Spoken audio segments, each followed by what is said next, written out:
50वां ज़बूर, हकीकी परस्तिश। रब खुदावंद खुदा ने कलाम किया और मशरिक से मगरिब तक दुनिया को बुलाया। सयून से जो हुस्न का कमाल है, खुदा जलवागर हुआ है। हमारा खुदा आएगा और खामोश नहीं रहेगा।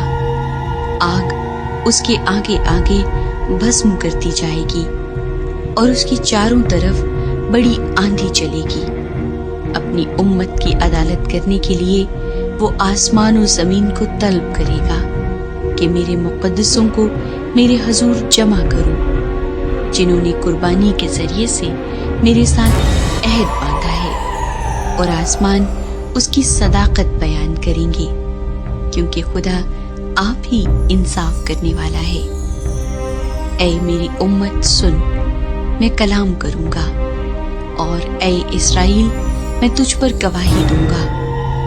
खुदा तेरा खुदा मैं ही हूँ। मैं तुझे तेरी कुर्बानियों के सबब से मलामत नहीं करूंगा, और तेरी सोख्तनी कुर्बानियां बराबर मेरे सामने रहती हैं। ना मैं तेरे घर से बैल लूंगा, ना तेरे बाड़े से बकरे, क्योंकि जंगल का एक एक जानवर और हजारों पहाड़ों के चौपाए मेरे ही हैं। मैं पहाड़ों के सब परिंदों को जानता हूँ, और मैदान के दरिंदे मेरे ही हैं। अगर मैं भूखा होता तो तुझसे न कहता, क्योंकि दुनिया और उसकी मामूरी मेरी ही है। क्या मैं सांडों का गोश्त खाऊंगा या बकरों का खून पीऊंगा?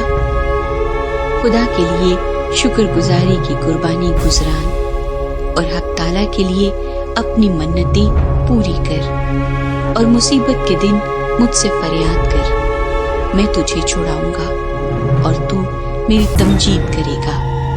लेकिन खुदा शरीर से कहता है, तुझे मेरे आइन बयान करने से क्या वास्ता, और तू मेरे अहद को अपनी जबान पर क्यों लाता है, जबकि तुझे तरबियत से अदावत है और मेरी बातों को पीठ पीछे फेंक देता है। तू चोर को देखकर उससे मिल गया और जानियों का शरीक रहा है। तेरे मुंह से बदी निकलती है और तेरी जबान फरेब घड़ती है। तू बैठा बैठा अपने भाई की गीबत करता है और अपनी ही माँ के बेटे पर तोहमत लगाता है। तूने ये काम किए और मैं खामोश रहा। तूने गुमान किया कि मैं बिल्कुल तुझ ही सा हूँ, लेकिन मैं तुझे मलामत करके इनको तेरी आंखों के सामने तरतीब दूंगा।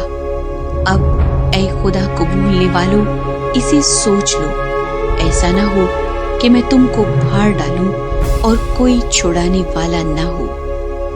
जो शुक्रगुजारी की कुर्बानी गुजरानता है, वो मेरी तमजीद करता है, और जो अपना चाल चलन दुरुस्त रखता है, उसको मैं खुदा की निजात दिखाऊंगा।